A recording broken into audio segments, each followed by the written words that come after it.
Hi guys! Today we are talking about how can we regain lost power on your engine.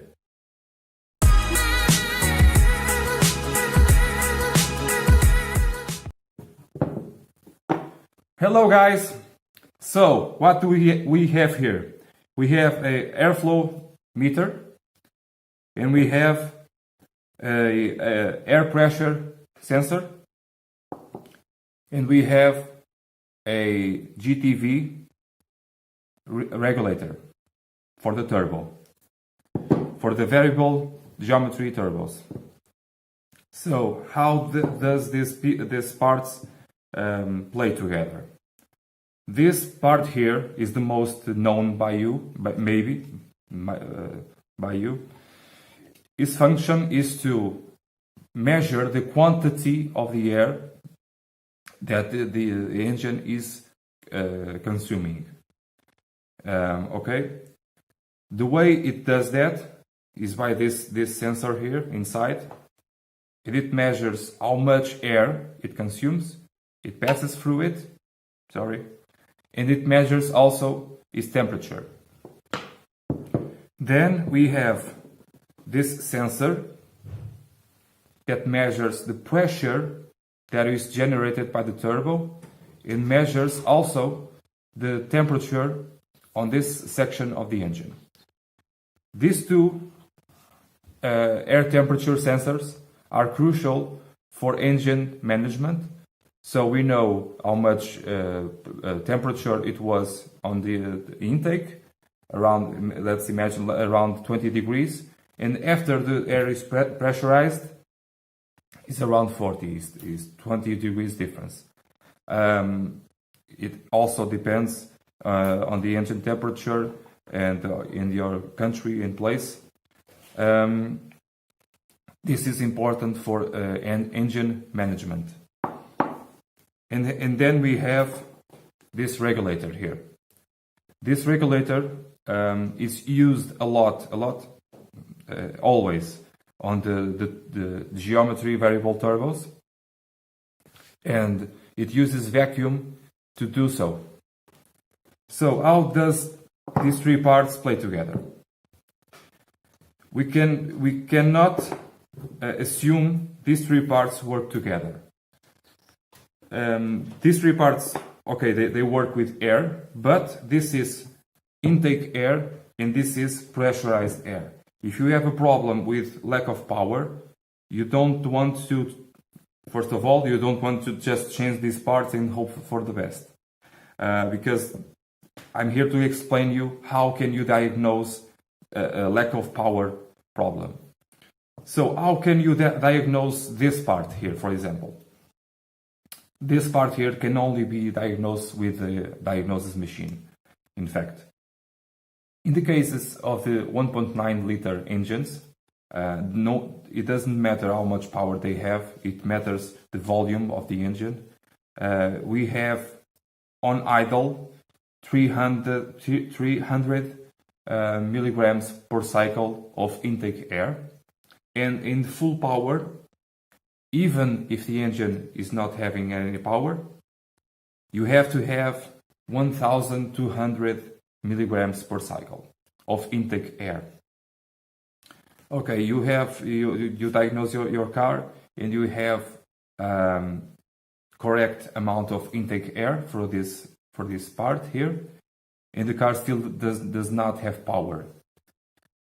Okay, so you know this part is good. If the engine is a bigger capacity or a smaller capacity, the numbers will be bigger or smaller. As you can imagine, a smaller engine intakes a lot less air than a big one. Okay? Even if the turbo is not working, the intake air is almost the same as if the turbo was working. So you know this part is good. If the number you see on the parameters on the diagnosis machine, it's always fixed on 500 or whatever number it is, this part is bad. Okay? If the number, or imagine if it's 300 on idle, and then you start to accelerate, and the value does not increase. You probably have a failure on this piece. There is another two things that you have to have in mind.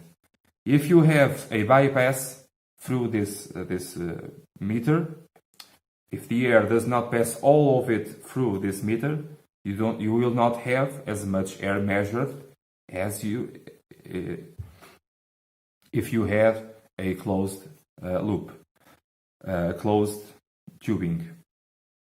So if you have a crack on your tubing, if you have something or your EGR is open, the volume of air on this piece will not be the same.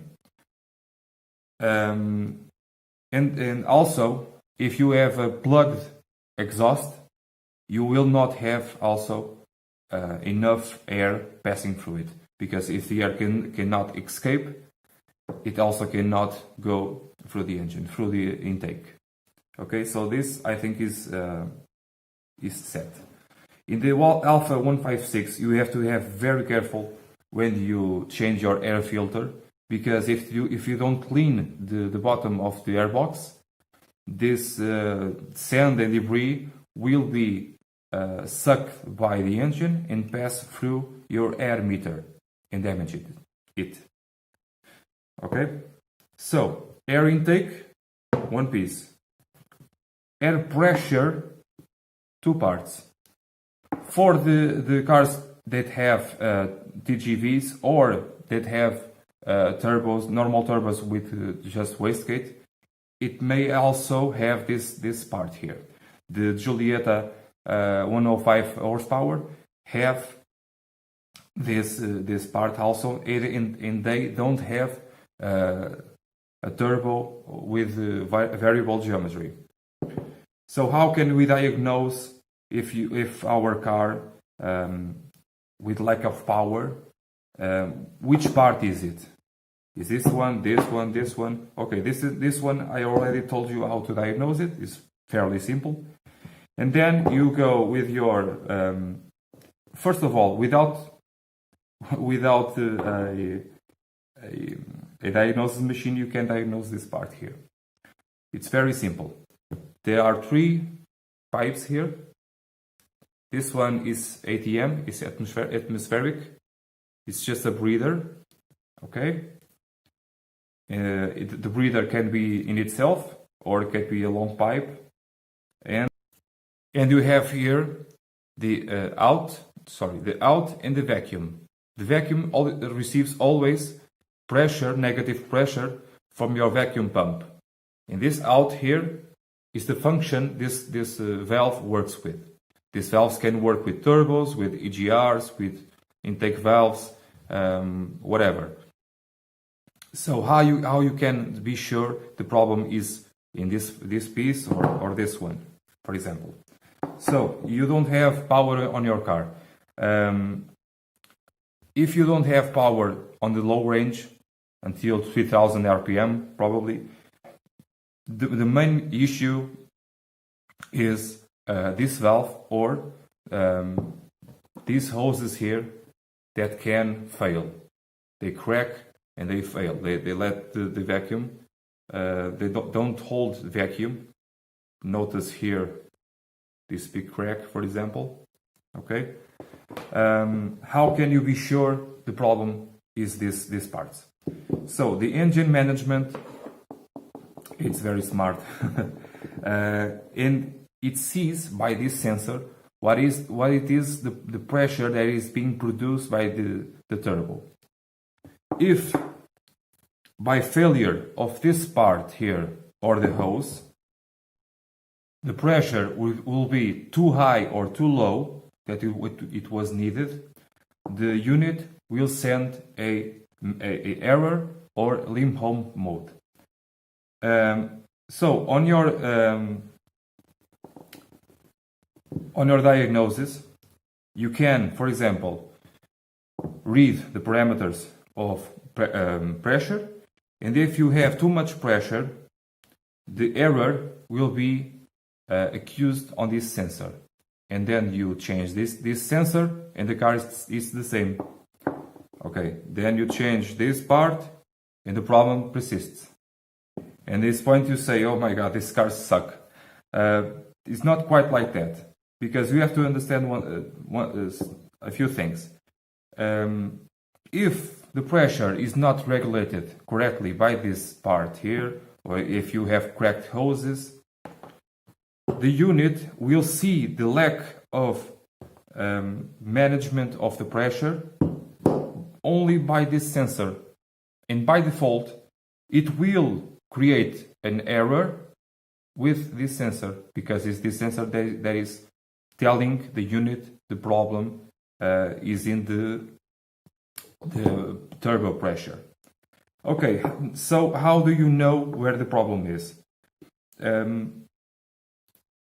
If the pressure is too high or too low, it's the same.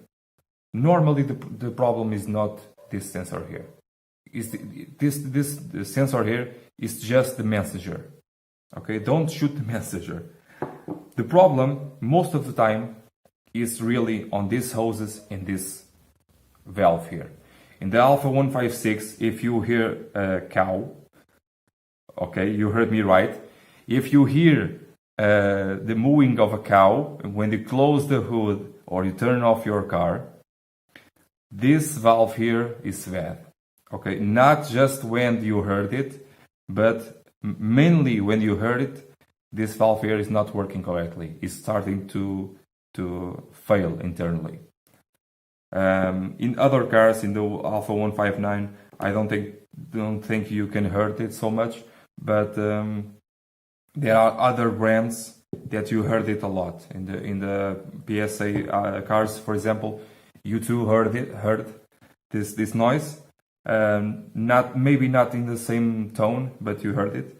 They fell a lot. They are very, very bad, that valves. But you have to have in mind, imagine you have a car that pulls really well, and suddenly you have a limp home mode or safe mode, and the car does not pull anymore. So that's the function of the safe mode, to save the engine. And the error is turbo pressure, too much turbo pressure. And you go and change your turbo, you change your sensor, and you change your valves. And the problem was this pipe here, all along. Because these tubes, these pipes have micro cracks that can disturb the vacuum and the correction, because the corrections that are made on your turbo are very quick when you are changing gears, for example, or doing something else. The quickness of the reaction of the turbo must be very high. And if this part here, this valve here, is slow, that it happens with age, they slow down a little bit. And if you have problems with your pipes, this reaction will be much slower, and then you can have problems with too much pressure or too lower pressure, because the pressure takes a little longer to be regulated by this regulator, and it is generated a problem with pressure, and this part here is changed a lot and the problem persists. Mind you, these sensors here, they tend to carve up a lot in that hole there. I usually clean them out on my cars every 10,000 kilometers. It is very important to you to clean out your sensors every time you change your oil filters and oils, for example. They do take a lot of beating. They do. You can. I usually dip in for example, in a solvent to clean them, and they take a lot of beating. So I have my sensor for 16 years. I wash it a lot, sometimes with things I don't want to say, and there it is, alive and well. So 300 to 1,200. this here reads the quantity of pressure of air by your turbo. If the pressure is too high or too low, the error can be placed, can be accused by this sensor, but don't replace just yet this sensor unless the parameters are frozen. If you cannot get a reading of your turbo, imagine you have with your car on idle, you don't have you're supposed to have a atmospheric pressure on this sensor. If you don't have it, you have really a problem with this sensor. But the main reason you don't have power on your car, on your turbo geometry valve, on your GTV turbo, pipes, on the first place is pipes, and the second place valves. And one more thing, this is the cheapest of the parts. It's the most cheap and the most they break the most. This is the most expensive, and this one as well, and this is the cheapest one. I have a story that I want to tell you about. I have a friend that had a car that was not pulling, that it was very weak, and he wanted to remap it. He did. And I said to him, look, before you do that, make sure your car doesn't have any problem, because that cars usually, it was not a Fiat Group car. That cars usually pull really well. Make sure you don't have any problem. And he said, okay, my mechanic already saw everything. The problem, it did not find the problem. I will remap my car. Okay, it's your car, you know. He do so, okay, he did. And then he said to me, oh, man, my car now does smoke a lot. My exhaust is, the smoke is very, very dark. And I said, you have low air.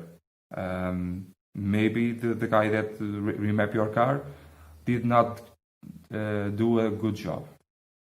And he said, but I have to make my oil change and some other things. I will talk to you on your job. I was doing the maintenance of the car, and I saw one simple thing. One pipe from the geometry of the turbo loose, completely separated. It was off. It was not cracked or whatever. It was broken and off. And I said to him, man, if the car has so much power now, imagine when I connect this pipe, this tube. And he was looking at me with that face of, what? And I said to him, okay, you spend I don't know how much on your remap, and I am going to solve your problem with a 10 cent hose, or 50 cent, one euro, or whatever. I did so. You know what happened next? He broke the clutch. The power was so immense, he broke the clutch. Actually, he broke the flywheel. So, he spent, I don't know how much on diagnosis, on remaps, on, I cannot imagine. And the problem was always this pipe. And one more thing, the car passed through at least 2 mechanics. At least. No one could see this? No one.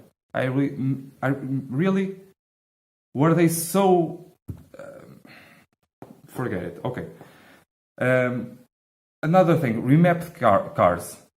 Sometimes, not always, here in Portugal it's a little bit of a plague. They do increase the power, okay? They eliminate AGRs in DPF, all that stuff. But they also remove two things that I absolutely have to really can diagnose a car. They sometimes remove the ability that the unit have to produce faults. And sometimes they also eliminate some parameters. so the unit don't okay, this things that I think they do, because the unit keeps sending this error, okay, and they wipe them out, okay, no more error, and then the car fails for some reason, and I cannot, or me or no one else can really diagnose what's happened with the car. Too many times I had to say to my customers, man, you have to put back your original map. We have to diagnose your car, and then if you want, remap your car. And it is like this, like that. They do put the map back to the original. The errors appear immediately. I can do the fix, sometimes simple things, and then really simple things, and then they do whatever they want. So please be careful when you are remapping your car. Firstly, why are you remapping your car? Do you have problems with power? Do you really did all the diagnoses you could? And please, don't say to me, oh, I don't like to hear it. I changed all these parts. This costs a lot of money. This is expensive. This not so much, but it's money.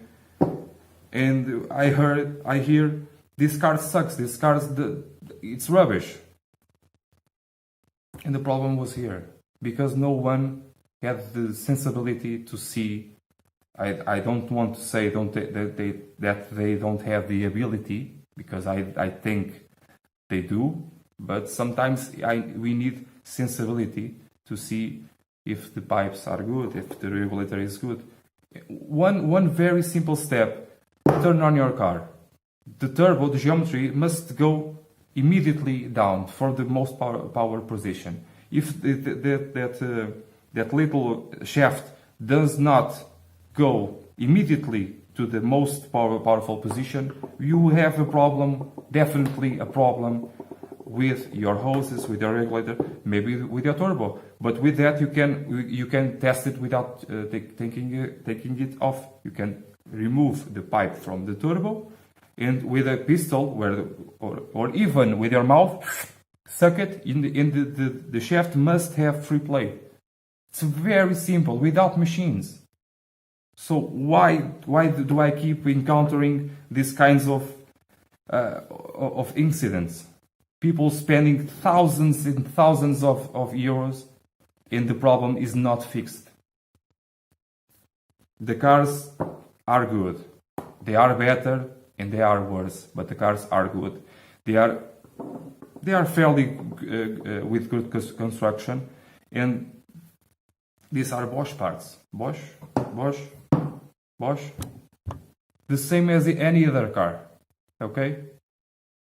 Please do your diagnosis correctly. Please do not, if you are the owner, do not assume things just because you saw somewhere. Or even here. Don't assume what I'm saying is correct. Do your testing. Make sure you are fixing a problem that you absolutely have sure the problem is there. Okay? Do me this favor, please.